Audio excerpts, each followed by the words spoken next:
Madrid, 14 de julio de 2011. 10 de la mañana.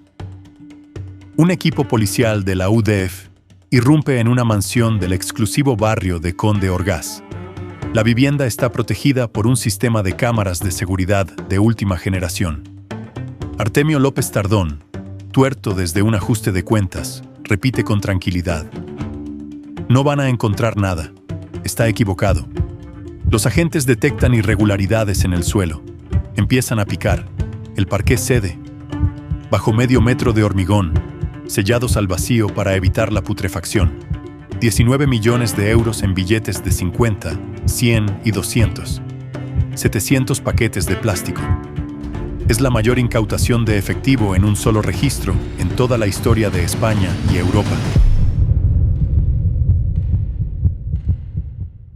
Mientras tanto, al otro lado del Atlántico, en Miami Beach, un hombre sale de fiesta en South Point. Llega borracho a su penthouse de más de $1 millón. Lleva años viviendo como un emperador. Cirugías plásticas, coches de colección, consultas con santeros cubanos. No sabe que agentes federales lo esperan en la puerta. No sabe que es su última noche libre. Álvaro López Tardón, el cerebro financiero, el hermano ambicioso, está a punto de ser arrestado en pijama. A 40 kilómetros de Madrid, en Villanueva de Perales, 4 colombianos con doctorados en bioquímica mezclan pasta base de cocaína con disolventes industriales. Usan lámparas infrarrojas para el secado, prensas industriales para el moldeado, máquinas de envasado al vacío.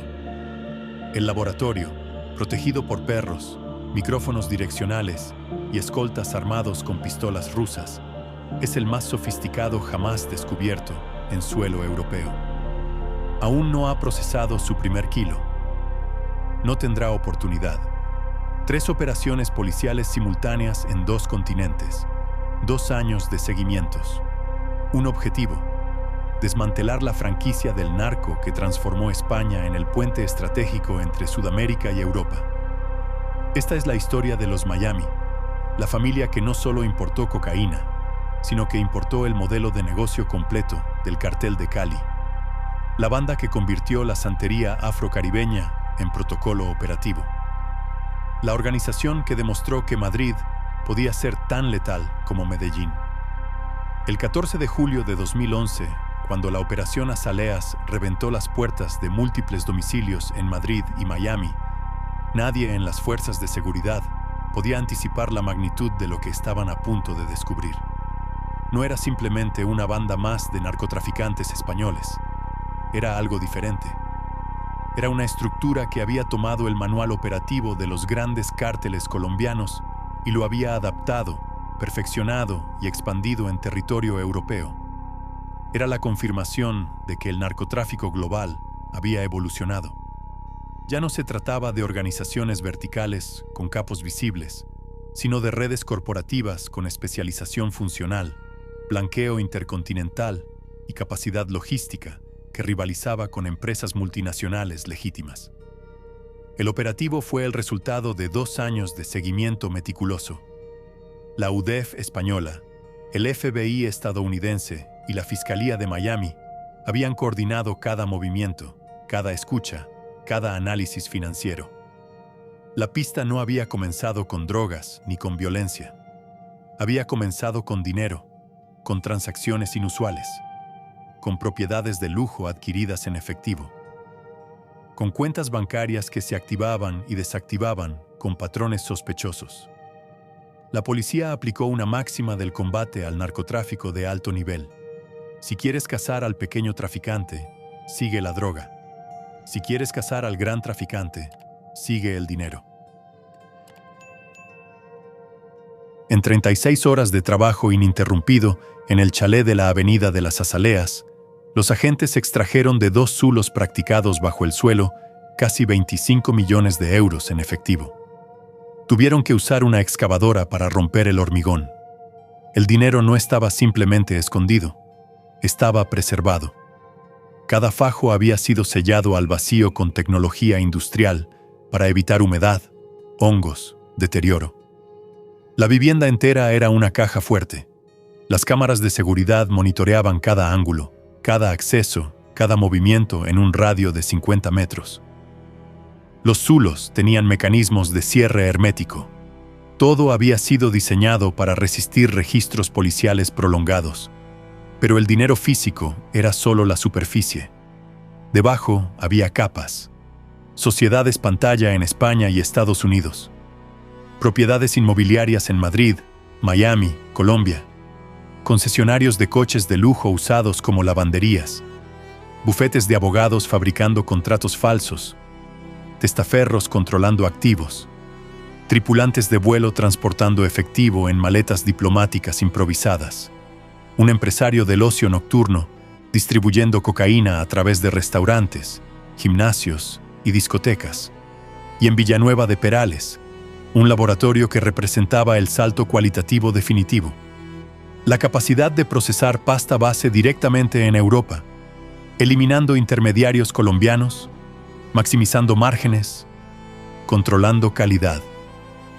La Operación Azaleas desarticuló una maquinaria que operaba en 3 continentes y movía cantidades industriales de cocaína. Las cifras eran abrumadoras. La investigación documentó que entre 2007 y 2011, la organización había introducido en España, para distribución europea, al menos 7.5 toneladas de cocaína. Solo en el año 2010, las ganancias ilícitas superaron los 52 millones de euros. Cuando finalmente cayó, el balance fue apocalíptico para la estructura criminal. 92 personas procesadas, 60 vehículos de alta gama incautados, entre ellos un Bugatti Veyron de $1.2 millones, un Ferrari Enzo de $1 millón, Lamborghinis, Porsches, Aston Martins, 25 inmuebles intervenidos en 2 países, 5 armas de fuego, 470 teléfonos móviles usados para eludir rastreos y un rastro documental que conectaba Madrid con Cali, con Tacna en Perú, con Miami, con puertos españoles y con las estructuras fragmentadas del Cartel del Norte del Valle colombiano. Los líderes visibles eran los hermanos Álvaro y Artemio López Tardón, hijos de un carnicero del humilde barrio madrileño de Canillejas. Habían convertido su apellido en sinónimo de terror, pero también de eficiencia criminal. No eran narcotraficantes tradicionales, eran empresarios del crimen. Álvaro, el cerebro financiero, pasaba temporadas largas en Miami, donde vivía como un millonario de revista. Penthouses en South Point, coches de colección, cirugías estéticas para esculpir un cuerpo perfecto, sesiones con santeros cubanos que le prometían protección divina. Artemio, el organizador logístico, supervisaba operaciones en España con paranoia operativa extrema, escoltas armados, pisos de seguridad con caletas de doble fondo, sistemas de contravigilancia dignos de agencias de inteligencia. Pero antes de ser emperadores del blanqueo y señores de la cocaína, los López Tardón habían sido otra cosa. Habían sido lugartenientes, habían sido estudiantes, habían aprendido el oficio bajo la sombra de un hombre que la noche madrileña bautizó con un apodo que sonaba a leyenda urbana: el Inmortal. Un tipo que sobrevivió a tantos atentados, a tantos tiroteos, a tantas emboscadas, que Madrid comenzó a preguntarse si realmente era humano. Antes de tener penthouses en Miami Beach, los López Tardón habían cobrado deudas con machetes en discotecas. Antes de negociar con los restos del cartel de Cali y del norte del Valle, habían controlado puertas de locales de ocio. Antes de convertirse en brokers transatlánticos, habían sido matones locales. Aquí emerge el enigma central, la pregunta que ninguna investigación policial ha respondido completamente. ¿Cómo una banda española de matones de discoteca se transformó en una corporación transnacional del narcotráfico, capaz de importar metodología operativa colombiana, establecer laboratorios de procesamiento industrial en Europa, construir redes de blanqueo intercontinentales y operar con niveles de sofisticación que rivalizaban con las grandes organizaciones criminales globales? La respuesta superficial es obvia: ambición, violencia, conexiones. Pero la respuesta profunda es más inquietante.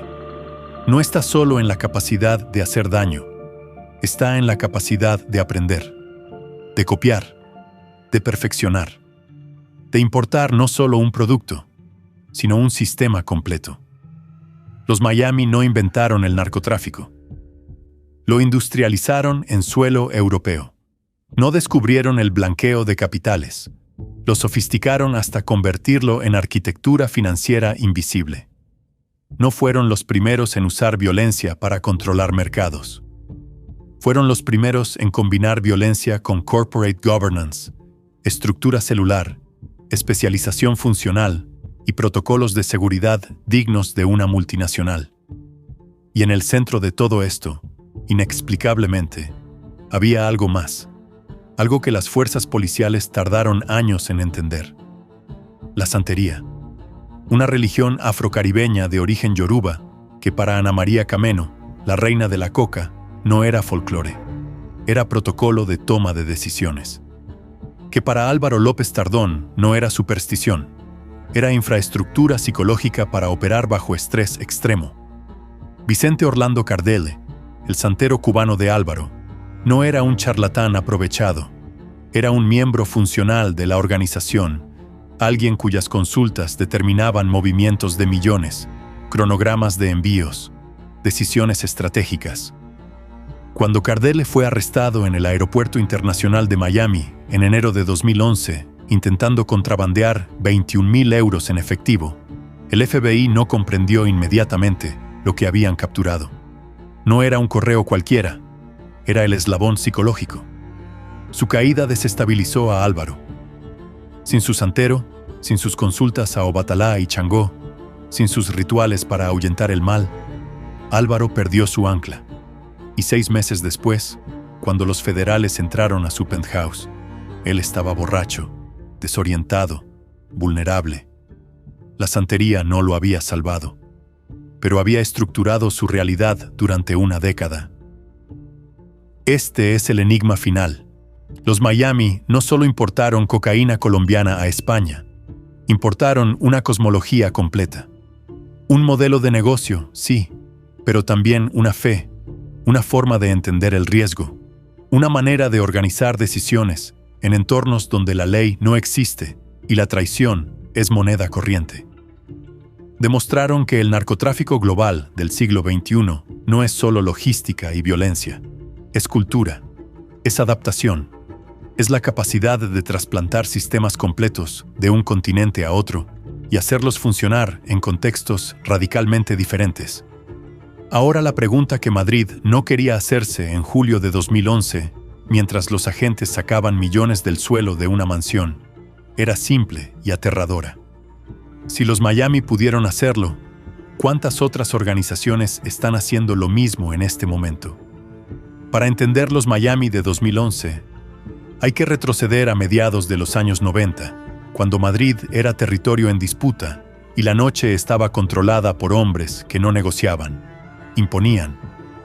3 nombres dominaban el mapa criminal de la capital: Juan Carlos Peña Erano, Mario Sanata, conocido como El Botas, y el colombiano Ricardo Rojas Montes, apodado Richard. Eran la trinidad del ocio nocturno violento. Controlaban qué discotecas abrían, quién trabajaba de seguridad, por dónde circulaba la cocaína. Madrid nocturno no era una ciudad, era un feudo, y ellos eran los señores. Juan Carlos Peña. Erano no nació en la pobreza. Era hijo de un protésico dental del barrio de Moratalaz, un hombre de clase media con aspiraciones legítimas para su hijo. Le pagó colegio privado. Peña no aprovechó la oportunidad. Era conflictivo, violento, incapaz de someterse a disciplina académica. A los 13 años el colegio lo expulsó con una condición. Le dieron el graduado a cambio de que nunca regresara. Peña aceptó el trato. Salió a la calle sin educación formal y con una vocación clara: la mala vida. A los 17 años frecuentaba el gimnasio Heracles de Madrid. Ahí conoció a tipos con cuerpos cincelados, tatuajes, miradas duras. Le ofrecieron trabajo. No dijeron de qué. No hacía falta. Peña entendía el lenguaje. Durante 2 años hizo trabajos para ellos. Cobros intimidatorios, palizas por encargo, seguridad muscular en transacciones peligrosas. Aprendió rápido. A los 19 decidió que ya no quería trabajar para nadie. Formó su propia banda. Su primera victoria fue violenta y simbólica. Desplazó a la Panda del Moco, el grupo que controlaba el sector. No lo hizo con negociación. Lo hizo con sangre. El método de Peña era brutalmente simple.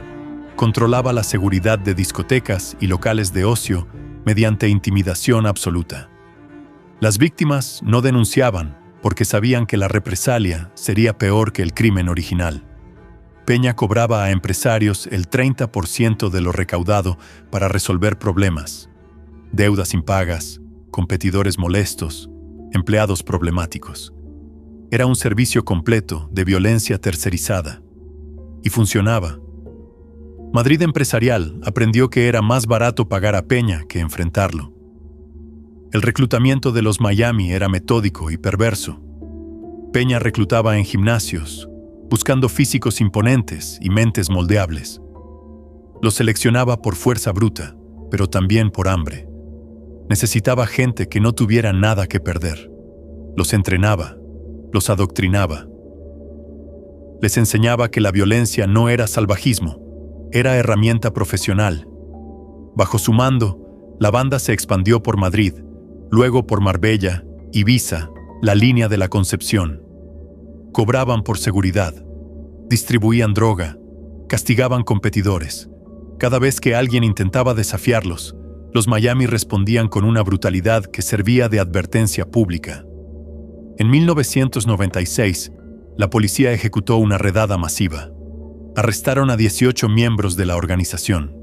En los registros encontraron un inventario del infierno: 4 kilos de cocaína pura, casi 12,000 pastillas de éxtasis, 70 cápsulas de estupefacientes variados, una prensa industrial para fabricar ladrillos de coca, armas, munición y 4 automóviles de alta gama usados para transporte de droga. Los investigadores documentaron casos de palizas brutales, donde las víctimas no se atrevían a denunciar por miedo a represalias sobre sus familias. El miedo era la divisa de los Miami. Pero fue tras un viaje a Florida cuando la banda adoptó su nombre definitivo. Compraron camisetas y sudaderas con el logo de Miami. Era mero recuerdo turístico, pero el nombre pegó. Madrid comenzó a llamarlos los Miami. El branding fue involuntario, pero efectivo. Sonaba exótico, peligroso, internacional. Sonaba a cartel. Y aunque en los 90 los Miami no eran un cartel todavía, el nombre anticipaba lo que se convertirían. Por debajo de Juan Carlos Peña, ejerciendo como lugartenientes eficientes y ambiciosos, operaban los hermanos López Tardón, Álvaro y Artemio. Habían llegado a la organización por hambre y por talento para la violencia controlada. Álvaro era el cerebro financiero, entendía números, estructuras, blanqueo. Artemio era el músculo organizativo, el que convertía planes en operaciones. Aprendieron rápido, demasiado rápido. Observaban a Peña, estudiaban sus métodos, identificaban sus debilidades y veían algo que Peña no veía: el límite del modelo. Controlar discotecas y distribuir cocaína al por menor era lucrativo, pero tenía techo. Los márgenes eran reducidos, los riesgos altos, la competencia feroz. Si querían escalar, necesitaban cambiar el juego. Ya no bastaba con controlar las puertas de los locales. Necesitaban controlar la cadena completa. Importación directa desde el origen, procesamiento europeo si era posible, distribución mayorista, blanqueo intercontinental. Para eso necesitaban algo que Juan Carlos Peña no tenía y no entendía: conexiones en Colombia. Álvaro López Tardón comenzó a viajar frecuentemente a Cali. No iba de turista, iba a negociar con lo que quedaba del legendario cartel de Cali y con las estructuras emergentes del cartel del norte del Valle. Los grandes cárteles colombianos habían sido desmantelados en los años 90. Primero Medellín, con la muerte de Pablo Escobar en 1993. Luego Cali, con las capturas de los hermanos Rodríguez Orejuela en 1995. Pero las redes no habían desaparecido. Se habían fragmentado. Ahora operaban como minicárteles independientes, menos visibles pero igual de letales. Álvaro llegó a Colombia con credenciales invaluables, reputación de serio, pagador puntual y violento cuando era necesario.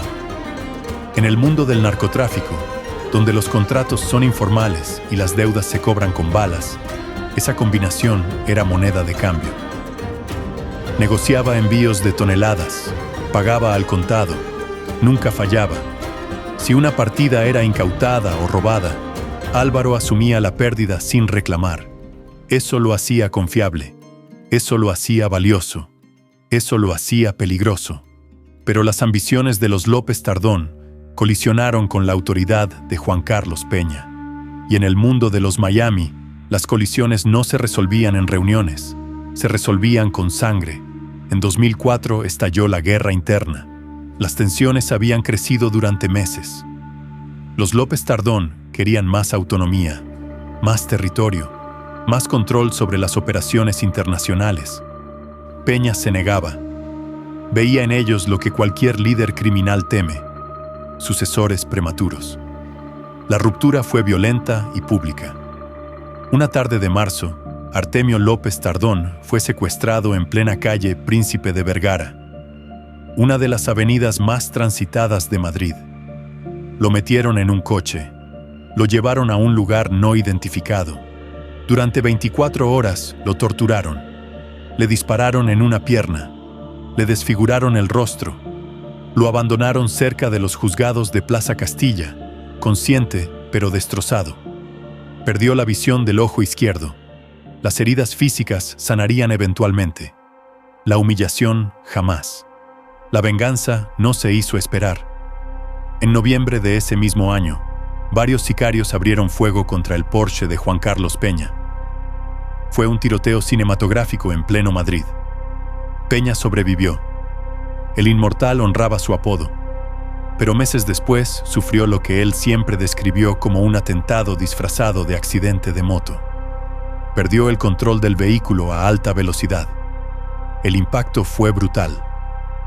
Las lesiones en su pierna izquierda eran tan severas que los médicos no tuvieron opción: amputación. El inmortal se convirtió en el cojo, con Peña debilitado, en recuperación, con movilidad reducida y enemigos multiplicándose. Los López Tardón vieron su oportunidad. No intentaron tomar la organización completa. La partieron. Se llevaron las conexiones colombianas, los contactos financieros, los operadores clave, y construyeron algo nuevo, algo que Juan Carlos Peña nunca habría imaginado: una estructura corporativa del crimen. Lo que los López Tardón construyeron después de la ruptura con Peña no se parecía a ninguna banda criminal española previa. Era una estructura celular con especialización funcional, compartimentación operativa y protocolos de seguridad dignos de una agencia de inteligencia. Dividieron la operación en 4 ramas especializadas, cada una con autonomía táctica, pero coordinación estratégica. Era crimen organizado con arquitectura corporativa. La primera rama, liderada por Álvaro y Artemio López Tardón, junto a su hermana María de las Nieves y su cuñado José Luis Torrego, coordinaba la logística internacional. Compraban pasta base y cocaína procesada directamente a proveedores colombianos. Negociaban volúmenes de toneladas. Organizaban el transporte marítimo desde puertos sudamericanos hasta España. Gestionaban el blanqueo de capitales en Estados Unidos a través de sociedades pantalla, propiedades inmobiliarias y transacciones de vehículos de lujo. Esta era la columna vertebral financiera y logística. Sin ella, nada funcionaba. La segunda rama la comandaba el matrimonio formado por Ana María Cameno Antolín y David Vela Narro. Cameno era conocida por múltiples apodos: Pollito, Quesito, La Llorona, pero el apodo que Madrid le dio fue el definitivo: la reina de la coca. Era una mujer obsesionada con la santería afrocaribeña. No tomaba decisiones importantes sin consultar a santeros. Antes de aceptar un envío, consultaba. Antes de mover dinero, consultaba. Antes de confiar en alguien, consultaba. Para ella, Obatalá, Changó y las deidades yorubas no eran folclore. Eran infraestructura de gestión de riesgos. Su función operativa era clara: recibir la cocaína que llegaba a España y distribuirla a las ramas 3 y 4. Controlaba 6 fincas, chalets y pisos donde almacenaban droga. Eran fortalezas, sistemas de seguridad, caletas de doble fondo, escoltas permanentes. La tercera rama estaba liderada por los hermanos Raúl y Víctor Juárez Smith, colombianos de origen pero asentados en Madrid desde hacía años. Su especialización: venta y distribución nacional a gran escala. No vendían al menudeo, vendían kilos. Sus clientes eran distribuidores regionales que a su vez abastecían redes locales. Los Juárez Smith operaban con discreción casi invisible. No aparecían en discotecas, no ostentaban, se movían en las sombras, cerraban tratos en encuentros breves, cobraban en efectivo, desaparecían. La cuarta rama era la más sofisticada y la más peligrosa para las autoridades europeas: los químicos colombianos. Profesores de bioquímica, algunos con doctorados de la prestigiosa Universidad Javeriana de Bogotá. Eran cocineros de élite. Los López Tardón los contrataban para operaciones específicas: viajar a Europa, instalar laboratorios clandestinos, procesar pasta base, adulterarla, prensarla, envasarla. Cobraban por kilo producido. Una vez terminada la operación, regresaban a Colombia. No dejaban rastro, no hacían preguntas, no hablaban. La ruta del tráfico era tan meticulosa como cruel. La cocaína salía de Tacna, ciudad peruana próxima a la frontera con Chile, donde la organización tenía almacenes privados para embalaje. Desde allí, viajaba en contenedores marítimos hacia puertos españoles. A menudo iba camuflada en carga legal: sacos de cemento, postes de concreto, baldosas de cerámica, maquinaria industrial. Una vez que los contenedores desembarcaban en España, miembros de la primera línea los recogían usando documentación falsa y transportistas corruptos. La droga se trasladaba entonces a un almacén a unos 40 kilómetros de Madrid. Allí permanecía 6 meses en promedio. No era paranoia, era estrategia. La espera diluía sospechas, permitía rotar envíos, distribuir riesgo temporal. Después de ese periodo de cuarentena criminal, la segunda rama de Cameno y Vela movía la cocaína en furgonetas por todo el territorio español y hacia destinos europeos. El blanqueo de capitales operaba en 3 frentes simultáneos. El primero era el concesionario de coches de lujo. Los López Tardón controlaban The Collection Motorsport en Villaviciosa de Odón, Madrid. Vendían Bugattis, Ferraris, Lamborghinis, Porsches Carreras, Aston Martins, Bentley Continentals. Los compradores eran testaferros. Los precios estaban inflados. El dinero circulaba, se documentaba, se legalizaba. Cada transacción era una mini operación de blanqueo. El concesionario no era un negocio, era una lavandería de lujo. El segundo frente era Miami. Álvaro López Tardón había construido un imperio inmobiliario entre 2001 y 2011, 14 condominios de alto valor, incluyendo un penthouse en South Point de más de $1 millón. Cada propiedad se adquiría a través de sociedades pantalla con nombres corporativos anodinos. The Collection tenía filiales en Miami, donde 2 colaboradores estadounidenses, Fabián Krentz y David W. Pollack, gestionaban transacciones aprovechando la opacidad bancaria de Florida, la jurisdicción con mayor concentración de entidades financieras del hemisferio occidental, y convenientemente, una de las menos rigurosas en controles antiblanqueo de la época. Cada mes, una persona de la organización volaba a Miami con 80,000 euros en efectivo. El dinero se ingresaba en cuentas bancarias que lo movían entre diferentes entidades, lavándolo en cada transferencia, diluyéndolo en la economía legal. El tercer frente era creatividad pura. Fingieron comprar El Almuerzo, un supuesto cuadro de Velázquez, por 24 millones de euros. Era una burda falsificación. Luego simularon venderlo por 880.000 euros. El diferencial justificaba movimientos masivos de efectivo entre cuentas. Contaban con un bufete de abogados en Madrid, liderado por 2 hermanos letrados, que confeccionaban contratos empresariales falsos. Las ganancias del narcotráfico aparecían en papel, como pagos legítimos por servicios corporativos, transacciones inmobiliarias, comisiones comerciales. También usaban testaferros, que aparecían como titulares de decenas de vehículos de lujo y propiedades, y tenían un as en la manga, un auxiliar de vuelo de Iberia que transportaba remesas de dinero aprovechando su acceso privilegiado a los controles de seguridad aeroportuaria. Pero la operación más ambiciosa, la que representaba el salto cualitativo definitivo en la evolución criminal de los Miami, fue el laboratorio de Villanueva de Perales. No era simplemente un lugar para cortar cocaína con adulterantes. Era una instalación industrial para procesar pasta base directamente en suelo europeo. En enero de 2011, cuando la operación Colapso lo descubrió, la policía española quedó atónita. El comisario Francisco Miguel Áñez, con 20 años de experiencia en lucha antidrogas, declaró que nunca había visto nada igual en Europa. El laboratorio estaba en una finca aislada, rodeada de campo abierto. Acceso único, visibilidad controlada. Alrededor habían instalado un perímetro de seguridad paramilitar.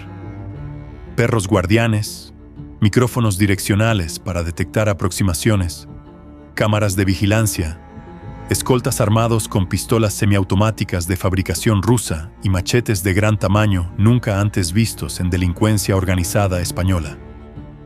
Dentro de la finca, 33 toneladas de productos químicos precursores, equipamiento para procesar pasta a base de cocaína, lámparas infrarrojas industriales para secado, prensas hidráulicas para moldeado, máquinas de envasado al vacío con capacidad industrial. Cada paquete llevaba el sello de la organización, una llave. El GEO asaltó la instalación antes del amanecer del 7 de enero de 2011. Entraron con fuerza táctica máxima. Encontraron a 5 personas, un español encargado de custodia, 4 colombianos instalando el equipo técnico final. El laboratorio ni siquiera había comenzado a producir, pero la policía estimó su capacidad potencial en cientos de kilos semanales. Era la culminación lógica del modelo: importar pasta base directamente desde origen, procesarla en Europa eliminando intermediarios colombianos, maximizar el margen de ganancia, controlar toda la cadena de valor, desde la hoja de coca hasta la venta en discotecas europeas. Los López Tardón ya no querían ser intermediarios, querían ser el cártel. Entre 2007 y 2011, los Miami operaron con una audacia que desafiaba toda lógica policial. Álvaro López Tardón vivía abiertamente en Miami, gastando fortunas en excesos documentados. Se sometió a múltiples cirugías plásticas, pectorales, abdomen, glúteos esculpidos quirúrgicamente. Compraba esteroides en la clínica Biogénesis, la misma que años después sería famosa por abastecer a Alex Rodríguez y otros atletas profesionales. Se tatuó un águila yoruba en la espalda, símbolo de vigilancia perpetua contra el peligro. Contrató un santero cubano personal, Vicente Orlando Cardele, a quien pagaba miles de euros mensualmente y le regaló 2 Mercedes-Benz. Cardele le decía que era hijo espiritual de Obatalá y Changó, deidades máximas de la santería cubana. Le recomendó poner en la puerta de su penthouse una foto de Juan Carlos Peña, su enemigo mortal, rodeada de amuletos para bloquear energías negativas. Álvaro obedecía religiosamente. En Madrid, la organización alcanzó niveles de paranoia operativa extremos. Usaban 470 teléfonos móviles simultáneamente para fragmentar comunicaciones y evitar rastreos policiales. Construyeron caletas en armarios de doble fondo que solo se abrían mediante mecanismos ocultos que requerían secuencias específicas. Transportaban a personas con gafas cubiertas de cinta aislante negra para que no pudieran memorizar las rutas hacia los pisos de seguridad. Tenían un policía municipal infiltrado que les pasaba información de matrículas sospechosas identificadas en operativos de vigilancia. Los escoltas armados acompañaban a los líderes incluso en desplazamientos rutinarios. Cada movimiento estaba coreografiado, cada riesgo calculado matemáticamente. En 2009, la UDEF española comenzó a seguir el rastro del dinero. No buscaban droga, buscaban transacciones anómalas. En enero de 2011, Ana María Cameno fue detenida en la Operación Colapso. Era el primer dominó. Los investigadores llevaban 2 años reconstruyendo la estructura completa, identificando las 4 ramas, rastreando sociedades pantalla, infiltrando comunicaciones, mapeando rutas logísticas desde Sudamérica hasta distribución europea. La noche del 13 de julio de 2011, equipos policiales se posicionaron en múltiples direcciones simultáneas. En Madrid, en Miami. Operación coordinada. A las 10 de la mañana del 14 de julio, la UDEF y el GEO irrumpieron en el chalet de los López Tardón, en la Avenida de las Azaleas. Artemio estaba en casa, tranquilo. No encontrarán nada. Estaba equivocado. Los agentes detectaron irregularidades en el parqué. Empezaron a picar. Bajo el hormigón, 19 millones de euros en más de 700 paquetes sellados al vacío. Luego el segundo zulo, otros 5 millones adicionales. En un escritorio hallaron una hoja reveladora. 3 conceptos anotados. A1, 19.000. A2, 10.000. A3, 5.334.000. Suma total, 34.354.000 euros. El primero y tercero correspondían al dinero hallado. El segundo concepto, 10 millones, era el dinero que faltaba. Estaba escondido en un tercer zulo en algún lugar ignorado. Nunca fue localizado. En Miami, agentes federales entraron al penthouse de Álvaro. No estaba. Pensaron que había huido. Pero 1 hora después llegó borracho, ajeno a que su imperio colapsaba en 2 continentes simultáneamente. Lo arrestaron en pijama. La operación Azaleas fue quirúrgica. 21 personas detenidas, 17 en España, 4 en Estados Unidos. Entre ellos, Álvaro y Artemio López Tardón, Ana María Cameno, David Vela, los hermanos Gutiérrez Ramírez, Lauro Sánchez Serrano, empresario que distribuía droga en sus locales, 2 abogados del bufete blanqueador y decenas de operadores. Se incautaron más de 60 vehículos de alta gama, incluyendo un Ford Cobra de 2 millones. Intervinieron 25 inmuebles. Inmovilizaron bienes por 50 millones de euros. Pero el hallazgo más revelador fue documental. Evidencia de vínculos con homicidios sin resolver. El asesinato del abogado Rafael Gutiérrez Cobeño en 2005, tiroteado en Madrid. La muerte de Iván Llorente Liébana, cabecilla rival. El asesinato del portero Francisco Javier Manzanares en 2001 en Móstoles. Los Miami no solo traficaban, eliminaban obstáculos. En Estados Unidos, Álvaro López Tardón fue procesado por blanqueo. No podían acusarlo de tráfico directo en suelo estadounidense, pero fue suficiente. En septiembre de 2014, tras 3 años de proceso, la jueza Joan Lenard le impuso la sentencia más severa jamás dictada en Florida por lavado de activos: 150 años de prisión. Debía pagar 2 millones en multas y devolver todos sus bienes.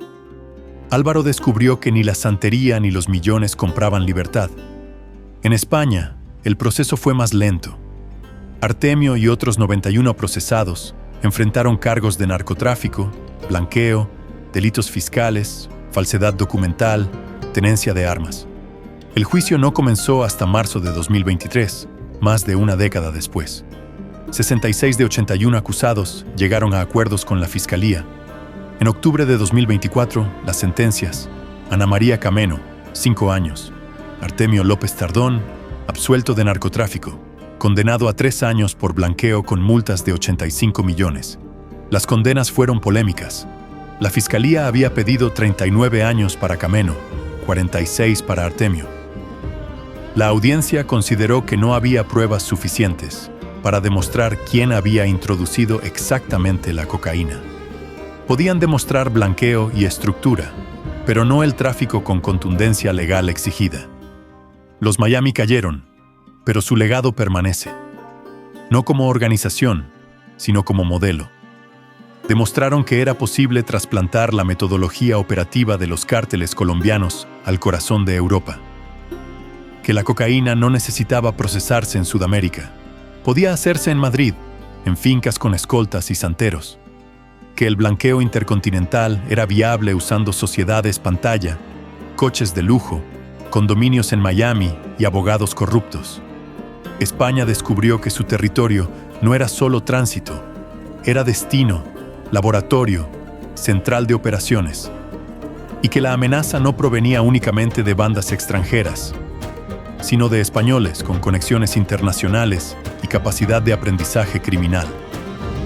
Los López Tardón no inventaron el narcotráfico, lo industrializaron, no crearon el blanqueo, lo perfeccionaron. No importaron solo cocaína, importaron una franquicia del narco. Hoy, Álvaro López Tardón cumple su condena de 150 años en una prisión federal estadounidense. Morirá encarcelado. Artemio vive en España bajo vigilancia. Ana María Cameno cumplió su condena reducida. Juan Carlos Peña, el inmortal, desapareció de la escena pública tras salir de prisión. Los 10 millones del tercer zulo nunca fueron encontrados. Quizás sigan enterrados. Quizá alguien los desenterró en silencio. La Audiencia Nacional cerró el caso en 2024, pero el caso nunca se cerró realmente, porque los Miami no fueron una banda, fueron una escuela, y sus alumnos siguen operando. En puertos españoles aún llegan contenedores sospechosos. En fincas aisladas aún se montan laboratorios. En Miami aún se blanquea dinero europeo. Los nombres cambian, las caras cambian, pero el modelo persiste. Los Miami importaron más que cocaína. Importaron la prueba de que el crimen organizado global no necesita fronteras, solo ambición y método. Y que cuando el imperio cae, siempre deja semillas.